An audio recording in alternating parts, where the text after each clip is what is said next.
करेंगे राजधानी लखनऊ से बड़ी खबर इस समय आ रही है। गृह मंत्री अमित शाह का यूपी दौरा।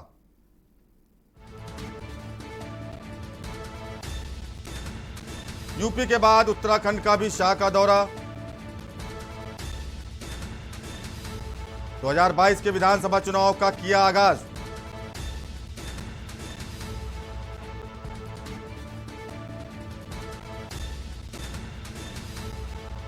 लखनऊ से बड़ी खबर, गृह मंत्री अमित शाह का यूपी दौरा।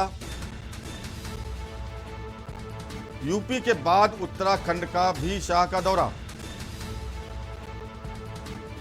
2022 के विधानसभा चुनाव का किया आगाज।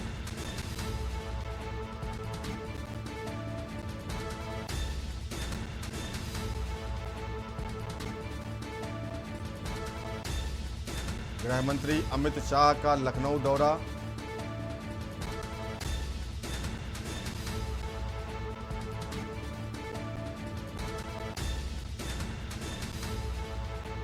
और इसी खबर पर ज़्यादा जानकारी के लिए हमारे प्रमुख संवाददाता शिव प्रताप सिंह मौजूद हैं हमारे साथ। शिव प्रताप, अमित शाह का उत्तराखंड दौरा भी इससे पहले कल लखनऊ में भी उन्होंने बैठक की थी, मैराथन बैठक की थी, तो क्या माना जा रहा है सियासी शंखनाद हो चुका है बीजेपी का? बिल्कुल, देखिए, कहा जाए तो अमित शाह ने कल औपचारिक ये अभियान की शुरुआत कर दी, सदस्यता अभियान की, जिसमें उन्होंने अपने कार्यकर्ताओं से अपील की है और निवेदन किया है कि एक बार फिर से भारतीय जनता पार्टी को उत्तर प्रदेश में 300 के पार सीटें दिलाई जाएं। और इसके लिए उन्होंने शंखनाद करते हुए कहा कि दीपावली के बाद राजनीतिक गतिविधियों को और तेज करिए और अपने बूथ को मजबूत करिए। कार्यकर्ताओं को सीधे तौर पर संबोधित करते हुए बूथ को मजबूत करने के लिए, शक्ति केंद्रों को मजबूत करने के लिए विशेष रूप से निवेदन किया गया है। जी, कल जिस प्रकार से अमित शाह ने मुख्यमंत्री योगी आदित्यनाथ को लेकर कहा था कि इनको जिताइए, इनको जिताने से ही 2024 जीतेंगे, तो क्या माना जा रहा है कि अगला मुख्यमंत्री चेहरा भी योगी आदित्यनाथ ही होंगे? क्या ये मोहर लगा गए अमित शाह?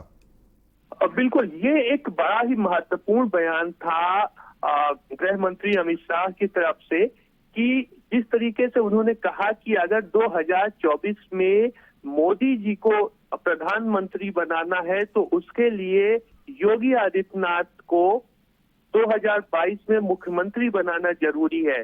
तो इनके इस बयान से साफ तौर से ये जो लगातार सियासी अटकलें चल रही थी कि 22 का जो चुनाव होगा उसमें मुख्यमंत्री कौन हो सकता है या भाजपा बदल सकती, इसको लेकर के काफी सियासी गलियारे में कानाफूसी थी। तो कहा जाए तो एक तरीके से मोहर लगाई है अमित शाह ने, 2022 का जो चेहरा होगा मुख्यमंत्री का वो योगी आदित्यनाथ ही होंगे। जी हाँ शिवप्रताप, जिस प्रकार से कल देखा गया कि अपने संबोधन में अमित शाह ने लंबे चौड़े भाषण में अखिलेश यादव पर निशाना साधा, अखिलेश बाबू कहा, अखिलेश गैंग कहा, अखिलेश की मीट में पूरी बताया, लेकिन कहीं प्रियंका गांधी का इतना जिक्र नहीं किया। तो क्या अखिलेश को ही टारगेट मान रहे हैं अमित शाह या बीजेपी?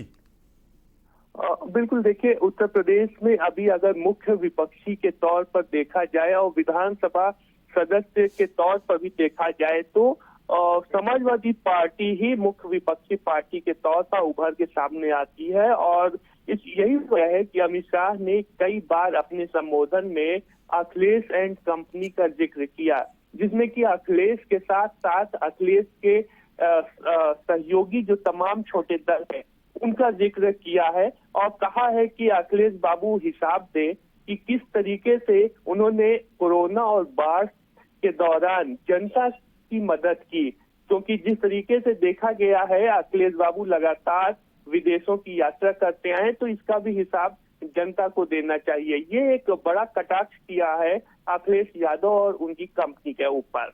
जी हाँ शिवप्रताप, ठीक कह रहे हैं, क्योंकि कल जिस प्रकार से अमित शाह ने कहा था कि अखिलेश बाबू ने 5,000 रुपए भी मंदिर के चंदे के रूप में नहीं दी, तो कहीं ना कहीं उनके सीधे टारगेट में अखिलेश रहे। तो इस समय अब रवाना होना है उनको उत्तराखंड अमित शाह को, तो क्या अपडेट है, जा चुके हैं या जाने वाले हैं?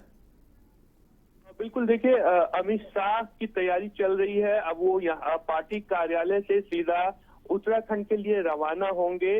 और आपको बता दें कि देर रात तक अमित शाह की पार्टी के वरिष्ठ पदाधिकारियों के साथ में बैठक चली है और उत्तर प्रदेश की एक तरीके से कहा जाए तो नब्ज टटोली है, सियासी समीकरण देखे गए हैं और ये भी देखा गया है कि इस क्षेत्र में कितना बेहतर काम कर सकती है भारतीय जनता पार्टी। और यही वजह है कि पहले तो अमित शाह ने मुख्यमंत्री योगी आदित्यनाथ और संगठन मंत्री और तमाम जो वरिष्ठ पदाधिकारी हैं, चुनाव प्रभारी हैं, प्रदेश प्रभारी हैं, उनके साथ बैठक की। उसके बाद उन्होंने तमाम सांसदों और विधायकों के साथ बैठक की।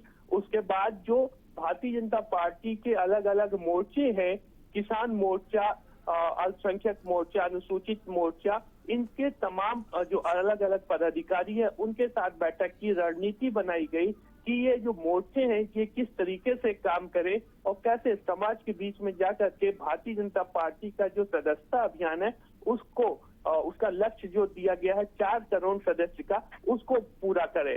तो ये सीधे तौर पे कहा जाए तो अमित शाह ने उत्तर प्रदेश में अब एक गति बढ़ाने की का काम किया कल की बैठक में और रणनीतिक रूप से ये काम किया और साथ ही साथ 2022 की नब्ज भी टटोली है कि क्या काम हो सकता है और अभी क्या करना बाकी है। जी शिव प्रताप, बहुत बहुत धन्यवाद हमारे साथ जुड़ने के लिए। तो ये थे हमारे प्रमुख संवाददाता शिव प्रताप लखनऊ राजधानी से। तो आपको बता दें कि अमित शाह यूपी 2022 चुनाव का शंखनाद कर चुके हैं और कल राजधानी से इन्होंने शंखनाद किया और योगी आदित्यनाथ की जमकर तारीफ की थी और उनको मुख्यमंत्री का चेहरा ही बता गए। वहीं साथ ही साथ अखिलेश यादव पर जमकर तंज कसे थे और इसके बाद आज उनका हरिद्वार और देहरादून में कार्यक्रम है। हरिद्वार में एक कार्यक्रम में शामिल होंगे, इसके पहले देहरादून में जनसभा को भी संबोधित करने का कार्यक्रम है। गृह मंत्री अमित शाह पूरी तरह से चुनाव की शुरुआत कर चुके हैं।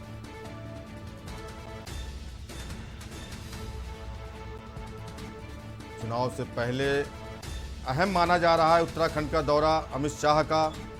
देहरादून के बाद हरिद्वार जाएंगे अमित शाह।